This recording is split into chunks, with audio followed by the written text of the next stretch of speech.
Greetings all. This is Phil, Miss Jen's robotic animus/assistant.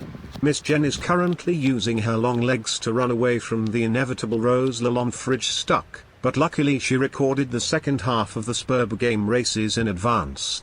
Please enjoy this video while we get her back on track. Welcome back to Fridgestuck, where we discuss the allusions and references in Homestuck. This month we're covering the second half of the SBURB game races. You can find the first video clicking the icon at the top right.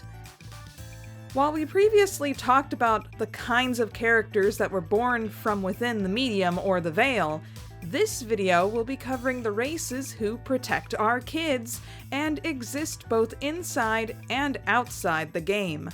Welcome to the stage, what I like to call the Guardian races. First Guardians are near omnipotent, near omniscient, and near omnipresent beings that protect their session's homeworld and help guide their players towards success in their game session. The ones we see lack concrete facial features and are white in color, similar to the trolls Luci and the parental guardians of Earth. Occasionally, they flash with a vibrant green energy, denoting their connection to the Green Sun, the power center of the entire multiverse, and the source of the spatial teleporting powers of the First Guardians. First Guardians enter their designated universe around the same time as the Frog Temple, but they have to make sure that they themselves are able to exist first. Using a paradoxical method similar to the players, First Guardians are created in a lab in the Veil by a DURS representative. They're created with a mixture of ectobiology and a code split apart and planted into the subconscious of their session's players. The code is usually scribbled repeatedly on the player's bedroom walls or in their journals. Oddly, the code cannot be seen by the readers or the players who wrote them until it's brought to their attention. Pretty sure if anyone else was obsessively scribbling on their walls as a preteen, they'd be put in a padded room wearing a straitjacket. As stated earlier, after being created, First Guardians are usually tossed to the planet's surface at the start of the world. When the players arrive on the planet, First Guardians typically find themselves connected to one of the female players, usually with space or life aspects, often protecting them from harm. This isn't a strict rule. For example, Doc Scratch, ever the exception, meddles with multiple equally meddlesome girls of different aspects from both troll and human sessions. He also doesn't really seem to care about his charges, prioritizing his existence and power, and making everyone's lives a living hell overall. As stated earlier, First Guardians are nearly omnipotent, omniscient, and omnipresent, because they can only be in one place at one time, and it's possible for them to be killed, incapacitated, tricked, or manipulated. Now, while we don't know who the First Guardian was for before us, we might just know the identity of Earthsea's First Guardian, Jade Harley. In dog tier form, she is half First Guardian, with control over all of Beck's powers from the Green Sun. Of course, this does not completely work with the Homestuck sequels for multiple spoilerific reasons, but what else is new? Maybe this will have deeper implications as Homestuck 2 goes on, especially since I'm so confused by it all. Sprites are intelligent ghost-like entities that act as the in-game guide for players. They are aware of the underpinnings of the game and the lore of the medium, but sprites usually don't outright tell their players straightforward answers, so as to let the players have the freedom of choice. Sprites are prototyped by tossing objects, both alive and dead, into the kernel sprites that pop out of the Cruxtruder provided by the game. Technically, sprites only have to be prototyped once, and it's very important to the game that they do.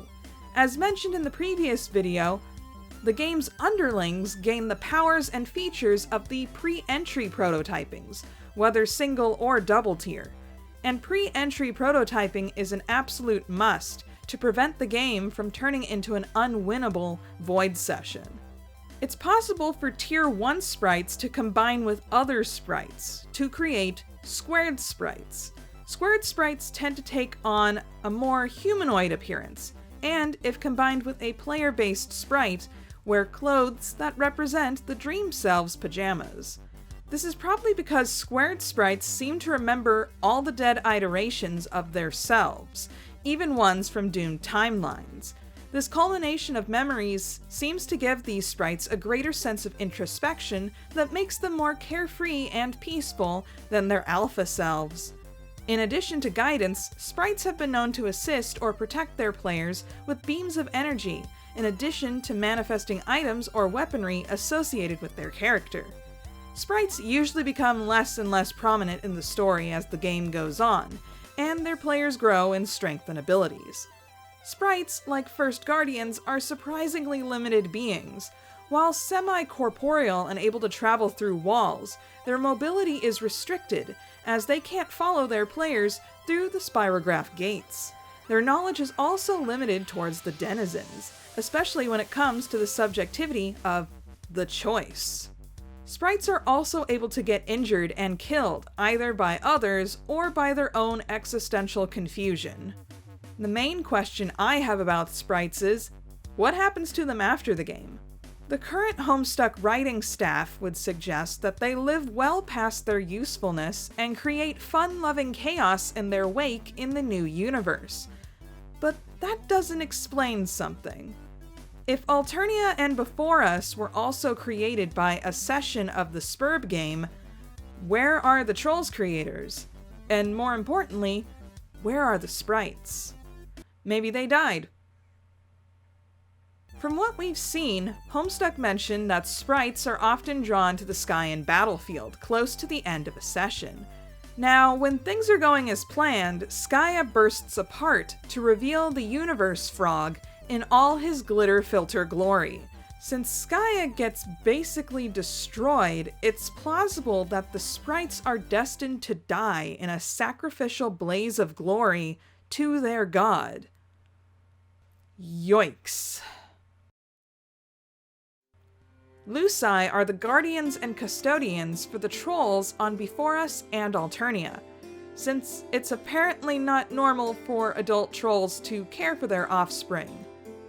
Then again, average troll culture doesn't seem to encourage family units at all, so this is probably the best way to raise their children given the circumstances. Maybe. Still better than the parenting strategy in Bradbury's The Veldt, am I right? The name for the Lucis race comes from the Latin phrase lusus naturae, literally translating to freak of nature, denoting their appearance as monstrous hybrid-like animals. It's not exactly clear if Luci were created or evolved naturally over the millions of sweeps on the troll planet. We know that creating or breeding Luci for certain blood colors is not outside the realm of possibility. It's stated in the comic that Karkat Vantis was able to get a Lucis only because of the underground following of the Sufferer.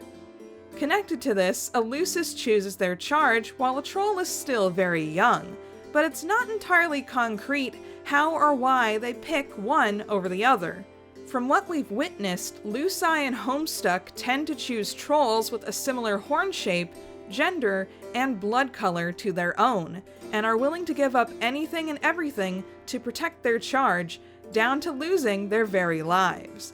But there is currently one Lucis adopted character that breaks all of those norms. Joey Clare from Hiveswap. At the end of Hiveswap Act 1, Joey is chosen by Domek's Deercat dad, challenging what little we knew about Luci guardianship. It's mentioned in the guidebook for the Deercat species that they tend to choose bronze bloods with leadership skills, but will often adopt orphans, presumably from any blood type, or, in this case, any species, if they have a similar temperament. Is this just a thing for this particular species, or are all Luci able to bend the rules if it suits them? I don't know. I'm still trying to find out if Luci are still a thing on Earth C, who takes care of young trolls that are not named Vrissy, Merriam, Lalonde? And the last Fridgestuck fact for the Guardian game races is... I'd be remiss if I didn't mention Namco High. Namco High was a dating sim video game creatively directed by Homestuck's own Andrew Hussey back in December 2013. The cast was plucked from the colorful collection of Namco Bandai's franchises, save for 3 DLC characters: Terezi Pyrope, Jane Crocker, and Dave Sprite. What made Dave Sprite entertaining was, due to him being part game mechanic already, he was self-aware that he's a conquerable route in a dating sim, and that your character will not remember romancing him once it's all over. And, after you complete his route, true to form, Dave Sprite will still remember you romanced him, but your character will not. That's messed up.